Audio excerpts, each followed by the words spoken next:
Mesdames et messieurs, bonsoir et bienvenue dans ce journal. Le Mali commémore aujourd'hui le 23e anniversaire de la révolution du 26 mars 1991. Un événement douloureux au cours duquel des centaines de nos compatriotes ont perdu la vie pour l'instauration de la démocratie. Le président Ibrahim Boubacar Keïta a procédé ce matin au traditionnel dépôt de gerbes de fleurs au monument des martyrs. Pour le chef de l'État, le peuple malien a retrouvé sa dignité en mars 1991 et cette dignité, dit-il, ne doit plus nous quitter. Bourama Traoré, compte rendu. Dans la vie des peuples, il y a des dates qui déterminent une part décisive de leur destin. Le 26 mars 1991 en est une pour les Maliens. C'est ce jour que tout un peuple a décidé de tourner une page de son histoire au prix du sang et des larmes, ce qui a abouti à l'avènement de la démocratie. 23 ans après l'événement tragique, l'esprit du 26 mars reste intact dans le cœur des Maliens.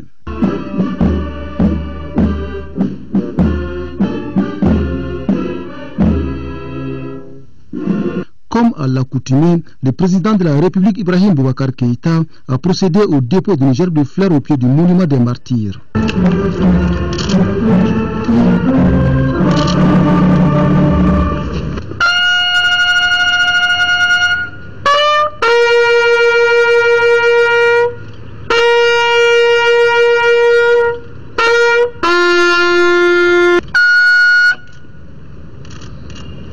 L'acte du chef de l'État vise à perpétuer la mémoire des centaines de Maliens tombés sous les balles de la révolution du 26 mars 1991.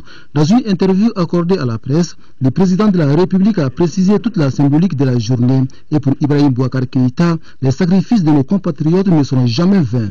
C'est le sacrifice ultime consenti par les meilleurs des nôtres pour que aujourd'hui soit. Et ce sacrifice aurait pu nous éviter ce que nous avons connu.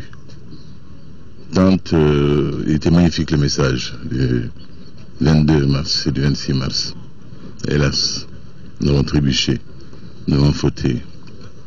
Grâce à Allah subhanahu wa ta'ala et à l'effort de tous, nous sommes relevés, nous sommes redressés. Cette dignité retrouvée ne doit plus jamais nous quitter. En tous les cas, elle m'inspire et elle m'inspirera tout au long de mon mandat, chaque jour et chaque seconde, le souvenir de ces martyrs. Le 23e anniversaire de la révolution de mars 1991 intervient cette année dans un contexte du retour du Mali sur la scène internationale. L'événement est célébré également au moment où notre pays commence à recouvrer son intégrité territoriale. De quoi inciter davantage les Maliens à une unité d'action pour relever d'autres défis, notamment la réconciliation nationale. Hier soir, le président de la République s'est adressé à la nation. Pour lui, le 26 mars reste encore une fois une date majeure de notre histoire immédiate. Une révolution avec son lot de tristesse, sa part de sang et de larmes. Nous vous proposons un extrait de l'adresse du président de la République. Parents de martyrs, les nôtres, sachez-le, ne sont pas sacrifiés en vain. Il ne saurait être question que la nation les oublie un instant.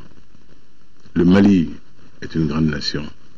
Nous sommes une grande nation parce que nous sommes une grande productrice de civilisation et d'humanisme brillant et fécondant. Nous sommes une grande nation parce que nous sommes une nation résiliente. Nous sommes une grande nation parce que nous sommes une nation capable de dépassement et de compromis. Nous sommes une grande nation parce que notre nation sait surmonter les passions, l'adversité et les rancœurs.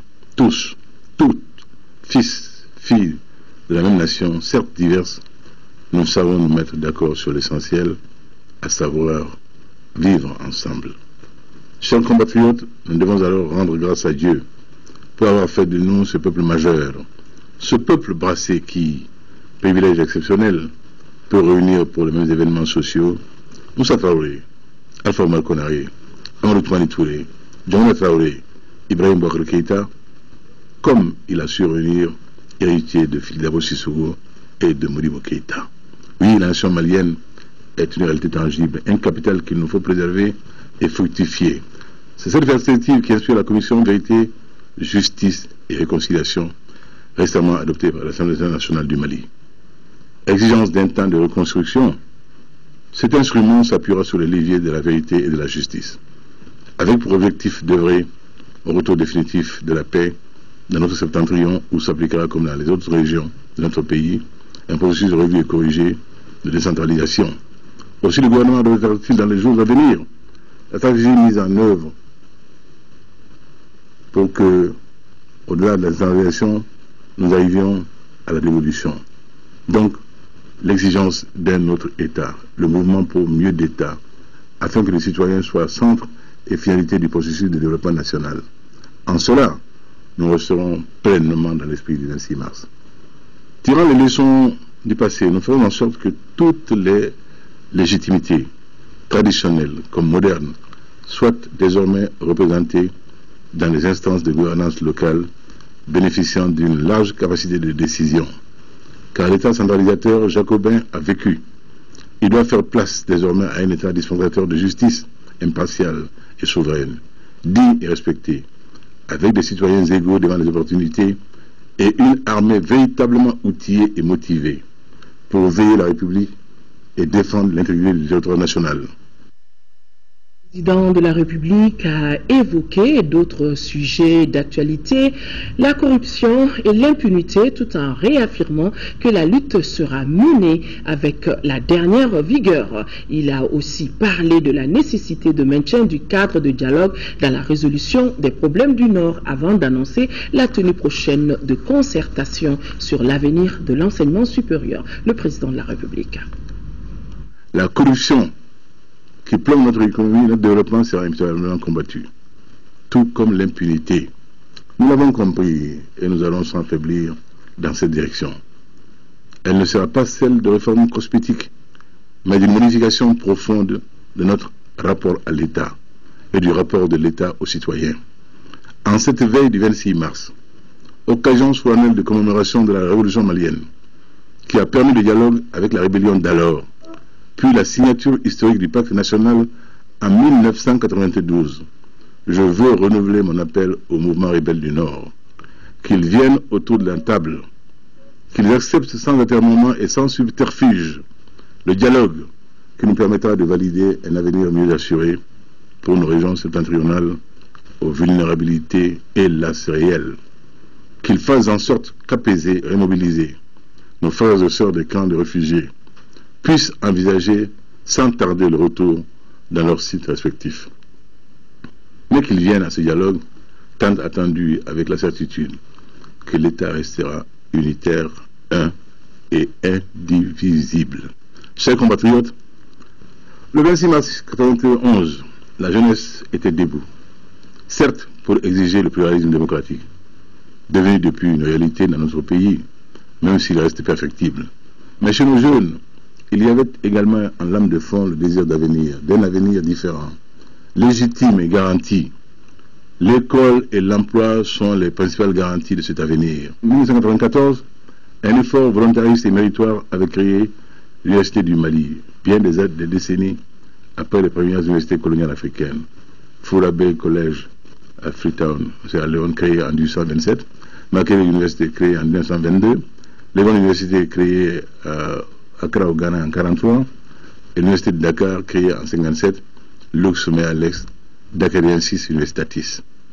Notre université nouvellement créée était de bien loin la cadette de l'Université du Niger créée en 1974, l'Université du Tchad créée en 1971, pour ne citer que l'exemple de ces deux pays qui partageaient avec le Mali les mêmes caractéristiques socio-économiques.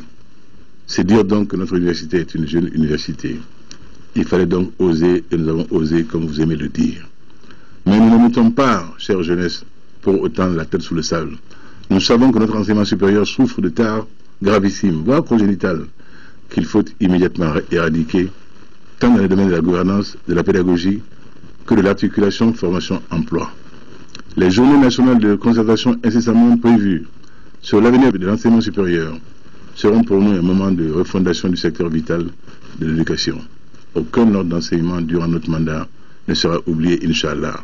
Nous ausculterons, nous échangerons, nous proposerons les justes remèdes et nous nous assurerons que ceux-ci seront correctement administrés, car le Mali peut et doit être au niveau des pays performants. Nous donnerons à notre jeunesse une chance à l'employabilité avec une formation de qualité, Inch'Allah. Mars 91, une date historique et inoubliable pour nous Maliens. 23 ans après, quel héritage pour la jeune génération. La rédaction est allée à la rencontre du professeur Ali Nouhoum Diallo et Aminata Dramane Traoré, deux figures qu'on ne présente plus, mais les deux n'ont pas le même regard sur l'évolution de la démocratie dans notre pays. C'est ce que nous dit Ibrahima Traoré dans ce dossier. Drapeau en berne dans la capitale malienne, le pays rend hommage aux martyrs du 26 mars 1991. 23 ans après, les Maliens se souviennent encore de leur combat. Un combat pour la démocratie, la liberté, la solidarité, bref, pour la dignité du peuple malien. La chute de la dictature a ouvert vraiment le champ des libertés. Liberté de s'organiser, liberté d'association, liberté de parole, liberté de confession et liberté de commercer, liberté de créer, liberté de produire. Et naturellement, ce champ large de liberté a fait que c'est la libération aussi de l'individu. Il y a différentes formations politiques, c'est dommage que ce soit 150. 3 ou 5 formations solides et fondées sur des idéologies claires aurait suffi. Le paysage médiatique, il y a une liberté d'expression. Bon, même si le débat contradictoire, ouvert, de manière à constituer, à construire une opinion publique avertie, ce débat n'a pas lieu. Le paysage associatif, il y a des formes de liberté qui sont réelles, qui n'existaient pas avant Moussa Traoré. Ali Nouhoum Diallo et Aminata Dramane Traoré, deux acteurs de la révolution de 91, n'ont pas le même avis sur le lendemain des événements. Si le premier porte un regard positif sur les 23 ans de la démocratie et de la liberté retrouvée, la seconde pense que la révolution est inachevée.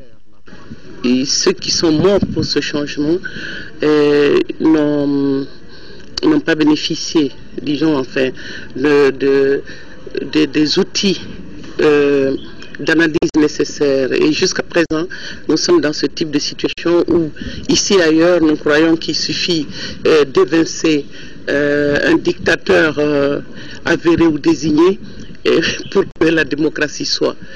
Bon, c'est vrai que par ailleurs, la corruption, le népotisme, le clientélisme, tout cela exaspérait les gens. Mais je veux dire que nous n'avons pas encore appris à articuler ce qui se passe chez nous ici avec d'autres forces qui gouvernent. Nous avons cru que l'alternance politique suffit pour résoudre tous nos problèmes. Mais ça ne suffit pas. Tout ce qui compare les 23 ans du règne de Moussa Traoré et les 23 ans de la gestion du pays par les démocrates, par les républicains, s'ils sont objectifs, s'ils s'en tiennent aux faits, seront obligés de dire que les 23 ans de gestion des démocrates ont nettement plus fait avancer le Mali que les 23 ans de gestion de la dictature militaire et de temps en temps politique à travers l'UDPM de Moussa Traoré. Tout n'a pas été rose également. Loin s'en faut. Je préfère toujours voir le verre à moitié plein que le verre à moitié vide. Je préfère toujours dire qu'en tout homme sommeille une parcelle de la divinité que de dire en tout homme il y a une part de crapule. C'est-à-dire quoi tout ça? Tout ça, ça veut dire pour moi, je suis positif dans tout ce que je fais dans ma vie. Ça veut dire tout ça, je ne m'amuse pas à dire Amadou Mar ceci, à dire Alpha Omar Konaré cela. Vous critiquiez tout à l'heure Moussa Traoré, le régime de Moussa Traoré. Oui, j'étais en train, je n'ai pas critiqué, j'ai dit comparons ce qu'ils ont fait et comparons ce que nous avons fait. Après 2 décennies de démocratie, que de défis à relever pour la jeune génération.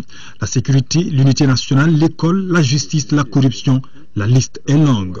On doit être outillé intellectuellement. Nous n'avons pas peut-être les moyens militaires de cette lutte, nous n'avons pas les moyens financiers et technologiques, mais il y a quelque chose d'essentiel d'intelligence. Et faisons confiance et à la capacité du peuple malien de comprendre, de décider. Donnons-lui les moyens de comprendre où va le monde. Je suis sûr que nous pourrons faire la différence. La nouvelle génération doit s'attacher à la qualité. La nouvelle génération doit s'attacher au mérite. La nouvelle génération doit s'attacher au travail bien fait. La nouvelle génération doit compter sur ses propres forces. Il ne faudrait pas que la tentative aujourd'hui de diviser notre pays en deux réussisse parce que nous n'avons pas de combattants. Parce que nous n'avons pas d'hommes prêts à mourir pour leur patrie. Mars 91 demeure donc une date très symbolique de l'histoire du Mali. Le pays a enregistré jusque-là beaucoup de succès. Cependant, le constat est que malgré ces résultats, le sentiment d'inachevé de la révolution semble prédominer. Ibrahima Traoré, l'actualité sur un tout autre plan. Le programme pilote agriculture écologique et biologique aura très prochainement sa plateforme et ses organes de coordination opérationnelle. L'atelier de mise en place de ces structures a ouvert ses travaux au CICB, Centre international de conférences de Bamako. Compte rendu Nando Dambélé. Cet atelier fait suite à celui tenu à Dakar en 2012 et à l'étude des bases réalisée par les différents pays concernés par le projet agriculture écologique et biologique, à l'issue desquels le document du projet a été amélioré. L'objectif principal de la rencontre est la création de la plateforme nationale au Mali. The importance of this workshop is to bring cet atelier et de mettre ensemble toutes les parties prenantes qui appuient l'environnement de l'agriculture écologique et biologique au Mali. L'agriculture biologique a fait son entrée au Mali vers la fin des années 90 à travers le coton biologique. D'une manière générale, il constitue une réponse aux impasses de l'agriculture conventionnelle que sont la famine, les pollutions et le changement climatique. Il y aura beaucoup de choses que ce projet aura observé pour nous accompagner. Et c'est très important. Parce que si tu parles des produits bio seulement, c'est important pour un pays. Je pense que le Mali doit être nourri par les produits bio. L'objectif du dit atelier s'inscrit en droite ligne de la lettre de mission assignée au ministère du Développement rural du Mali. Nous serons 9 milliards d'Afrique d'humains en 2050. À la question comment nourrir cette population, nous devons répondre par la mise en action de modèles agricoles, de systèmes agraires respectueux de l'environnement et du climat. Au cours des travaux, les participants ont eu droit à la présentation du document du projet, des résultats de l'étude de base et du cadre de gestion et de coordination du projet. Rappelons que le projet agriculture écologique et biologique concerne 8 pays, à savoir l'Éthiopie, le Kenya, le Mali, le Nigeria, le Bénin, la Tanzanie, l'Ouganda et le Sénégal. Toujours dans le domaine de l'agriculture, le programme de productivité agricole en Afrique de l'Ouest tient depuis ce matin sa 4e session du comité national de pilotage. La nouvelle phase de ce programme de 5 ans est un financement du gouvernement du Mali et de ses partenaires. Garibou Pérou. La première phase terminée en décembre dernier, le programme de productivité agricole en Afrique de l'Ouest, Mali, entre dans une nouvelle phase de 5 ans. Il entre avec un financement d'environ 30 milliards de francs CFA. Cette 4e session du comité national de pilotage va permettre donc aux administrateurs d'estimer la performance déjà obtenue et de proposer les nouvelles actions du programme. Dans un premier temps, il s'agit de mettre en place un cadre de coopération en matière de technologie dans les 13 pays de la sous-région, à travers un certain nombre de faits. On échange des technologies, on harmonise les réglementations communes. Le deuxième programme visera à mettre en place un centre de spécialisation. Au Mali, notre centre de spécialisation concerne le riz, et pour lequel nous sommes vraiment la pièce maîtresse du dispositif. Et donc toutes les technologies en matière de riziculture vont être développées par le Mali et mises à la disposition des 13 pays. Cet ambitieux programme contribuera sans nul doute à faire la sécurité alimentaire une réalité et de l'agriculture le moteur de la croissance économique de nos pays. Je vous invite à analyser sans complaisance les différents documents et vous assurer que les activités proposées au titre de l'année 2014 cadrent bien avec les objectifs de notre ambition de transformer l'agriculture nationale. Parmi les défis que le programme compte relever pour les années à venir, on note celui de l'insécurité alimentaire. Pour cela, il promet d'intensifier la production en adoptant des technologies améliorées dans les filières agricoles prioritaires de notre pays. Autre programme, le programme d'appui à la formation professionnelle doit démarrer la 4e phase de son programme. Pour cela, le comité de pilotage du programme s'est réuni au ministère de l'Emploi et de la formation professionnelle pour définir les angles d'intervention, discuter aussi des acquis. Le dit programme est cofinancé à hauteur de 11 milliards de francs CFA par Suscontact et la coopération suisse. Fatima Takone, compte rendu. Pour cette 4e phase, le programme d'appui à la formation professionnelle, les chantiers sont énormes. On peut citer l'implication du secteur privé et les organisations professionnelles dans l'identification des projets. Il y a aussi le renforcement et la diversification de l'offre de formation au niveau local. L'objectif de ce projet, c'est vraiment de contribuer à la formation de 15 000 personnes, donc des jeunes de plus de 16 ans. Dans différents secteurs, dont l'agriculture, l'artisanat et les services. Et je pense qu'à la lumière de ce qui a été atteint déjà dans les phases antérieures, nous sommes très satisfaits des résultats qui ont été atteints. Mes attentes, c'est vraiment que le projet travaille encore davantage sur la coordination des questions de formation avec les autres partenaires techniques et financiers. Pour mieux planifier et exécuter ces activités, les administrateurs doivent se doter d'un plan d'action de 4 ans qui nécessite 11 milliards de francs CFA, financé par la coopération suisse et Suscontact. Cette 4e phase touche à l'agro-pastoral, bâtiments, travaux publics. Je dois préciser que le programme intervient à la demande. Donc c'est les priorités des régions. En termes de bilan, le programme d'appui à la formation professionnelle a permis l'amélioration de sources de revenus de 15 000 personnes, dont 40% sont des femmes. Les régions concernées sont Sikasso, Mopti et Tombouctou. Le ministre du Logement a procédé hier à la remise de clés des logements sociaux de Kolokani à 20 personnes. Ces logements ont coûté environ 430 millions de francs CFA. Abdul Karim Kaba était présent. Ils sont 20 bénéficiaires à recevoir leurs clés des logements sociaux à Kolokani dans la région de Koulikoro. Cette cité fait partie de la tranche 2009-2010. L'inauguration et la remise de ces logements sociaux ont pris du retard et pour cause. Population de Kolokani, ce moment a été longtemps attendu. Attendu d'abord du fait de la crise multidimensionnelle que notre pays a connue de 2012 à 2013 et ensuite par le report de la programmation de décembre 2013 motivé par la non-fonctionnalité du système de distribution d'eau dans la cité. En effet, la réalisation du forage, du château d'eau et l'installation de la pompe submersible solaire ont connu quelques difficultés. Dieu merci, elles sont derrière nous. Ces logements sociaux de type F3B ont coûté environ 430 millions de francs CFA. Ils répondent à toute la commodité. Les logements sont de type F3B Toll, composés d'un salon, de 2 chambres, d'un débarras et d'une toilette extérieure moderne sur une surface bâtie de 63 mètres carrés environ. Ils sont construits sur des parcelles viabilisées de 300 mètres carrés. L'on n'est jamais mieux que ce soit. Les heureux bénéficiaires ont rassuré le ministre du Logement quant au respect des engagements. Je suis vraiment comblée de joie aujourd'hui. Je suis très contente et très satisfaite. Je demanderai à tout et chacun de faire le paiement correct pour que d'autres aussi peuvent bénéficier après nous. Et puis la bonne tenue de ces logements aussi. C'est ce que je demande aux gens. Les maisons seront payées à 33 500 par mois et cela pendant 25 ans.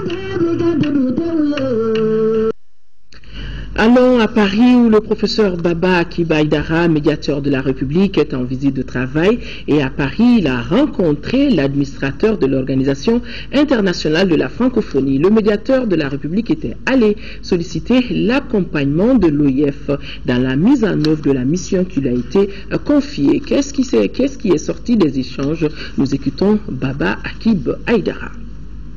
Voilà, comme ça c'est... Voilà. Je suis venu voir l'OIF dans le cadre d'un certain nombre de projets de coopération que je souhaite développer au bénéfice des services du médiateur de la République du Mali. Dans le cadre des réseaux de médiateurs ombudsman francophones et aussi pour essayer d'obtenir de l'OIF leur appui, soit matériel, soit autre, mais surtout leur accompagnement dans les projets que j'essaie de mettre en œuvre au Mali pour accompagner la nouvelle politique lancée par le président de la République qui est la restauration de l'autorité de l'état de droit et le retour de l'administration, une administration plus saine, plus humaine, plus compréhensive, plus efficace dans toutes les régions du pays. Toujours à Paris, le ministre de la Culture Bruno Maïga a co-présidé avec le président Abdou Diouf le vernissage d'une exposition sur les manuscrits de Tombouctou. C'était à la faveur de la Journée internationale de la francophonie et l'exposition qui se déroule au siège de l'organisation fait la lumière sur les trésors de Tombouctou sauvés après l'invasion djihadiste de 2012. Outre les manuscrits, d'autres trésors de la cité des 333 saints sont également exposés. La voix, nous retrouvons Makanfi et Konaté. Longtemps oublié, parfois sujet à mythes et souvent victime de préjugés, il aura fallu l'invention djihadiste de 2012 pour que les manuscrits de Tombouctou bénéficient d'autant d'attention sur la scène internationale. À la faveur de la Journée internationale de la francophonie, le secrétaire général de l'OIF, le président Abdou Diouf, s'est personnellement impliqué dans l'organisation d'une exposition au siège de l'OIF dédiée exclusivement aux manuscrits de Tombouctou. Au-delà d'une simple manifestation de solidarité, le geste témoigne de l'universalité des savoirs contenus dans les manuscrits de Tombouctou et invite l'humanité à s'investir dans leur sauvegarde à travers leur vulgarisation. L'importance des manuscrits va au-delà de la langue. Ces manuscrits sont aujourd'hui écrits en arabe, mais les connaissances qu'ils sont censés contenir ne sont pas des connaissances maliennes, sont des connaissances, participent des connaissances universelles. Et la francophonie chez nous-mêmes, au Mali, la politique de la francophonie est associée à ce qu'on appelle la politique des cultures nationales. Les manuscrits de Tombouctou sont aujourd'hui les plus célèbres au Mali, mais il n'y a pas de manuscrits qu'à Tombouctou. En ce moment, nous sommes en train de faire une collecte des manuscrits de Djéné. On a même retrouvé des manuscrits d'érudits musulmans et arabes à Sikasso. Et l'ONG Savama qui dirige Aïdara est en train de faire ces collectes-là. Et on va avoir un centre de manuscrits à Tombouctou pour les manuscrits du Nord et un centre de manuscrits à Djéné pour les manuscrits du Sud. Cette exposition, organisée avec le concours de l'Association des Maliens de Montreuil et l'ONG Savama, a été agrémentée par une dégustation de plats made in Mali. Puisque nous parlons de Tombouctou, revenons à Tombouctou alors pour parler de l'administration judiciaire qui est opérationnelle dans la cité des 333 saints. C'est ainsi que le procureur général près la cour d'appel de Mopti, après sa visite à Gao, s'est rendu dans la cité des 333 saints en compagnie du chef de bureau justice et correction de la MINUSMA. L'objectif étant toujours de mieux s'imprégner des conditions de travail de l'administration judiciaire. Tombouctou, nous retrouvons Yéya Tandina. Se rendant à Tombouctou, le procureur général près la cour d'appel de Mopti en charge de l'administration judiciaire des régions de Kidal, Gao, Mopti et Tombouctou veulent s'imprégner des réalités sur le terrain. Cette mission confirme ainsi la reprise effective des activités de la justice dans la région de Tombouctou. La délégation s'est rendue successivement au commissariat de police, à la gendarmerie, à la maison d'arrêt et de correction et au quartier général des Nations Unies. Nous sommes ici pour travailler et assister les autorités nationales à renforcer l'état de droit dans nos nord.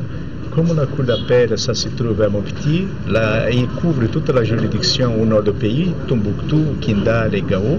La justice de Tombouctou est opérationnelle. La justice de Gao aussi, il faut le dire, est opérationnelle, parce que ce nombre que vous voyez ici, à savoir le président du tribunal, à savoir le procureur de la République, à savoir le juge d'instruction, à savoir le greffier, ça fait partie du personnel essentiel d'un tribunal qui peut permettre de faire démarrer les travaux. Parce que ça veut dire quoi? Ça veut dire que il y a des jugements qui peuvent se faire, il y a des instructions qui se font. Donc le tribunal est opérationnel à 100%. La rencontre avec la notabilité de Tombouctou a été marquée par ce cri de cœur des sages qui ont invité la nouvelle équipe à gérer les contentieux avec équité, tout en rassurant le personnel de leur soutien pour la réussite de leur mission. Auparavant, la délégation avait rencontré les autorités régionales. 50 acteurs de la société civile des 3 régions du Nord participent à un forum de 3 jours à Gao. Les travaux consisteront à cadrer avec l'ensemble des organisations de la société civile le processus de reconstruction des 3 régions du Nord. De Gao, nous retrouvons Odrissa Akone. Ce sont 50 représentants des organisations fêtières de la société civile et des ONG locales qui participent à ce forum de Gao. Durant 3 jours, ces acteurs venus de Tombouctou, Kidal et de l'intérieur de la région de Gao échangeront sur les stratégies de communication et la participation de la société civile dans le développement de leur région. Nous attendons quand même, au sortir de ces 3 jours, de dégager quand même des stratégies, des moyens par lesquels tous les acteurs intervenant dans le cadre de la société civile puissent être informés de tout ce qui se passe du niveau national jusqu'au niveau régional, jusqu'au niveau local. Cette rencontre va nous permettre durant les 3 jours de discuter de tout ce qui est lié à ce que je viens de dire, les dispositifs internes du forum, d'abord pour notre propre organisation, notre sein, mais aussi de partager la vision du forum pour le Mali. Qu'est-ce que nous pensons pour notre Mali qui nous est très cher après tout ce que nous venons de vivre? À travers le thème partage de la vision du forum pour le Mali et des dispositifs internes, communication et redevabilité, ces responsables entendent forger une société civile forte, responsable et dynamique. Le forum des organisations de la société civile se veut un espace non formel qui crée une dynamique de collaboration, de concertation des fêtières et plateformes afin que celles-ci puissent dialoguer et défendre leurs positions sur les questions politiques de développement. Ce forum de Gao a eu l'appui financier de la GZ Allemagne, de l'Union européenne, de la Suède, du Danemark, de la Suisse et du Canada. D'un forum à un autre, mais cette fois-ci en 4e région, instaurer un cadre de dialogue entre les acteurs politiques et les responsables de la société civile, et cela pour consolider la démocratie dans notre pays. C'est l'objectif que vise ce forum qui se déroule à Ségou. Ce forum est une initiative de l'USAID à travers l'Institut national démocratique Kandesila. Le forum de Ségou regroupe les acteurs publics et les responsables de la société civile. Il s'agit d'instaurer un cadre de dialogue entre ces 2 entités pour recueillir les attentes et les préoccupations des populations en matière de gouvernance d'une part, et d'autre part permettre aux partis politiques d'alimenter leurs projets et programmes de société à partir des préoccupations réelles des citoyens. L'initiative s'inscrit dans le cadre du soutien de l'USAID à travers l'Institut national démocratique NDI au processus démocratique du Mali. Il s'agit d'échanger, de discuter dans la tolérance, le débat contradictoire, le respect mutuel sur le futur du Mali qui est à construire par tous les Maliens. Introduction sur le thème de la gouvernance, questions et réponses et travaux de groupe vont constituer les temps forts de ce forum qui permettra d'aborder plusieurs questions relatives aux droits sociaux et économiques, la lutte contre la pauvreté, la justice et la reconstruction et autres participations politiques et publiques de la femme. Nous apprécions hautement cet intérêt que l'USAID porte au processus démocratique en cours et je voudrais, au nom du gouvernement du Mali, dire à toutes et à tous notre profonde gratitude. Notons que ce forum, qui regroupe environ 300 participants, sera assorti des recommandations et d'un rapport de synthèse destiné au pouvoir public, aux partis politiques et aux institutions. Nous allons rester dans la région de Ségou avec la clôture de la première phase du projet accaparement des terres et son impact sur les droits socio-économiques des femmes rurales. La cérémonie de clôture de ce projet de Wildaf Mali a eu lieu à Massina, nous dit Honoré Tchenou. Causerie, débats et dons de matériel ont été les activités de cette cérémonie de clôture de la première phase du projet accaparement des terres et son impact sur les droits socio-économiques des femmes rurales. Un projet initié par l'ONG Wildaf Mali. Aujourd'hui, les femmes du cercle de Massina sont à la lumière du monde grâce à l'appui et l'accompagnement de Wildef Mali depuis 2012. Nous avons bénéficié des séances de formation, de sensibilisation à l'accès des femmes à la terre et surtout à l'autonomisation. Il s'agit d'une part, à travers cette causerie débat, de renforcer les capacités des femmes bénéficiaires du projet avec les modules se rapportant à la loi d'orientation agricole et la participation des femmes au PDSEC des collectivités territoriales. Et d'autre part, les doter du matériel de transformation adéquat pour une meilleure autonomisation. Après plusieurs rencontres, causerie débat sur l'accès des femmes à la terre, des sessions de transformation, séchage des produits maraîchers. Le Wildef Mali est très heureuse de vous remettre des matériels de transformation et des recueils pour l'accès des femmes à la terre en langue bamanakan, peul et français. En procédant à la clôture de cette phase du projet, le préfet de Massina, Kantra Diawara, a félicité Wildef et ses partenaires et mention spéciale en a été accordée à la femme malienne. En deuxième région, une mission du Conseil économique, social et culturel vient de sillonner les 7 cercles pour une rencontre d'échange. La rencontre de synthèse a permis aux chefs de service technique de l'État et les membres de la société civile d'actualiser le recueil annuel 2013. Seydou Traoré depuis Koulikoro. La présente rencontre de synthèse organisée par le Conseil économique, social et culturel est le couronnement de la tournée d'échange dans les 7 cercles de la deuxième région. À Koulikoro, les acteurs ont passé en revue le recueil annuel 2013 des attentes, besoins et problèmes de la société civile d'un côté et de l'autre, actualiser les 10 recueils pour cette année de 2014. Il s'agit de défendre un document qui, après être recensé, après être synthétisé, remis au président de la République. Un exemplaire est remis au Premier ministre et un exemplaire est remis à l'Assemblée nationale. Donc, cette particularité d'évoquer un problème et de le suivre est vraiment un élément très important qu'il faudrait évidemment faire à l'avenir. En deuxième région, les attentes, besoins et problèmes de la société civile sont nombreux et presque identiques par secteur, de l'agriculture à l'urbanisme et habitat, en passant par les secteurs de l'élevage, la pêche, l'éducation, la santé et autres. Les problèmes communs ont pour nom l'insuffisance de matériel et équipements, d'infrastructures, de formation et d'assistance. D'où l'intérêt de cette mission du Conseil économique, social et culturel pour la société civile de Koulikoro. Nous avons beaucoup apprécié ce passage du Conseil économique et social. Ça nous a permis de passer en revue tout ce qui avait été projeté l'année dernière. Nous avons fait la part des choses. Nous avons également fait de nouvelles propositions. Les autorités administratives ont salué et félicité le débat des fonds qui devra permettre à la mission du Conseil économique, social et culturel d'actualiser avec promptitude les attentes, besoins et problèmes de la société civile de la région de Koulikoro. Ouverture hier à la maison de la presse ici à Bamako d'un atelier ayant pour thème la lutte contre la corruption, investigation journalistique. Organisé par l'Union nationale des journalistes du Mali, cet atelier qui regroupe plusieurs associations de presse vise à renforcer les capacités des hommes des médias sur les techniques d'enquête et de reportage adaptées au traitement des actes de corruption. Daouda Sidiki Diarra était présent.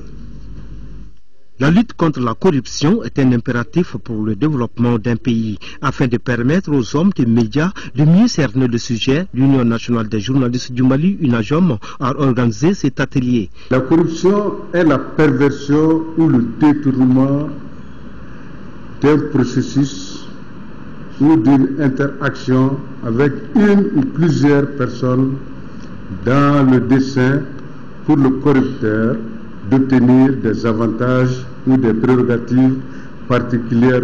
Il nous revient, nous, qui allons bénéficier de cette formation, d'engager une lutte implacable contre la corruption. Une forte implication des médias dans la sensibilisation pourrait contribuer à la baisse du niveau de corruption. Mais pour y parvenir, les journalistes impliqués doivent être professionnellement compétents, bien imprégnés de l'arsenal de textes juridiques de lutte contre la corruption. La lutte contre la corruption et la délinquance financière est un combat engagé par les plus hautes autorités du pays qui ont fait de cette lutte une de leurs priorités. Il est important que les journalistes prennent à bras le corps ces fléaux qui détruisent l'économie de notre pays. À l'issue de cet atelier, les compétences des hommes de médias seront renforcées sur les techniques professionnelles d'enquête et de reportage adaptées au traitement des actes de corruption. La diaspora malienne célèbre ici à Bamako la journée internationale de la femme. Organisée par le ministère des Maliens de l'extérieur, elle a enregistré cette journée la participation des femmes de la diaspora et celle du pays dans la salle de banquet du CICB. Le thème retenu est genre et migration et c'était en présence de plusieurs membres du gouvernement. Batraoré, compte rendu. Pour la première fois, le 8 mars, journée internationale des femmes est célébrée sous le sol malien au nom des femmes de la diaspora. D'ailleurs, certaines d'entre elles sont au rendez-vous. Elles sont venues de France, d'Italie et des États-Unis pour faire entendre leur voix. Le ministère des Maliens de l'extérieur leur a donné l'occasion. Une occasion pour exposer à leurs compatriotes leur savoir et leur savoir-faire. Cela soit à travers des témoignages ou le film documentaire qui a été projeté dans la salle. Quand on parle de migration, généralement, l'on oublie les femmes. Et pourtant, les dernières statistiques disponibles révèlent à titre indicatif dans le monde, que 52,04% des migrants vers le continent européen sont des femmes. Au ministre de la promotion de la femme, de l'enfant et de la famille d'ajouter que généralement, les femmes font une migration légale, donc loin de l'île des drames, Lampedusa. Elles partent le plus souvent par des voies régulières et légales. Loin du pays et face aux épreuves, les femmes maliennes de l'extérieur se sont toujours montrées ingénieuses, résistantes et courageuses. Elles œuvrent inlassablement à l'émergence du pays et à l'amélioration des conditions de vie de celles qui sont restées au pays. À travers cette cérémonie, la solidarité gouvernementale a encore fait ses preuves. En témoigne la présence de 7 membres du gouvernement. Les femmes à l'honneur dans ce journal avec l'ouverture au stade du 26 mars de la 10e édition du camp biblique des femmes chrétiennes de l'église évangélique du district de Bamako avec pour thème le rôle de la femme dans la reconstruction, la consolidation de la paix et l'unité nationale. Fademba Keita. Jeunesse et sécurité routière, 3e édition est le thème central de cette série de campagnes initiée par la Jeune Chambre internationale universitaire Bamako Espoir. Voilà, on me fait signe que l'élément n'est pas en place et nous allons passer au suivant. Le centre culturel Médina a servi de cadre en début de semaine à la dédicace du roman Entre deux feux de l'ivoirien Zoumana Koulibaly. Dans cet ouvrage, l'auteur aborde les difficultés de son pays dans les domaines de l'éducation, l'emploi, la polygamie, entre autres. Nous retrouvons, je l'espère, Noumoum Sissoko. Entre deux feux, c'est le titre du roman de 144 pages publié en août dernier par les éditions Balafon de la Côte d'Ivoire. Son auteur, Zoumana Koulibaly, quadragénaire, est journaliste au quotidien ivoirien Le Patriote. Le livre traite des difficultés vécues par un jeune homme dans son village natal et à Abidjan, la capitale. Le personnage principal, c'est Yardouma, un jeune homme qui, harassé par la vie infernale qu'il menait au village, il irait désormais à Abidjan, capitale commune de la Côte d'Ivoire, pour poursuivre ses études. Et il pensait une fois là que tout allait lui réussir. Malheureusement, une fois à Abidjan, il croisera le fer. Ce sera difficile, il va souffrir assez, il va subir des scènes d'humiliation, de frustration. Mais malgré tout cela, il restera digne, il va se battre pour obtenir un stage, à la suite un emploi, et il s'envola même à titre d'immigré au Canada. Le journaliste et non moins écrivain est à sa première publication. Selon lui, cette œuvre est un appel à la jeunesse. L'œuvre appelle aussi à la persévérance, au courage, c'est ça, appelle la jeunesse au courage. C'est-à-dire pour dire qu'on peut partir de rien pour devenir quelqu'un, si on le veut, si on se bat, c'est aussi ça. Des lecteurs ont parcouru l'ouvrage et tirent des enseignements. Il reste vraiment le parallèle entre la vie telle qu'elle se mène au village et telle qu'elle se mène dans une famille polygamique du village, avec tous les problèmes que cela crée, comme différence entre les enfants, problèmes entre les co-épouses, problèmes de petits commerces des femmes. Le livre sera éventuellement disponible dans les librairies de la place. L'auteur ambitionne de faire une seconde publication du même roman sur le retour de son personnage principal du Canada. Voilà, ainsi allait l'actualité ce jour. C'est donc tout pour ce journal. Merci de l'avoir suivi. Le travail reprend demain et demain 10h, 13h, vous aurez Khadijatou Kone sur ce plateau pour vous informer. Excellente nuit à tous. Au revoir.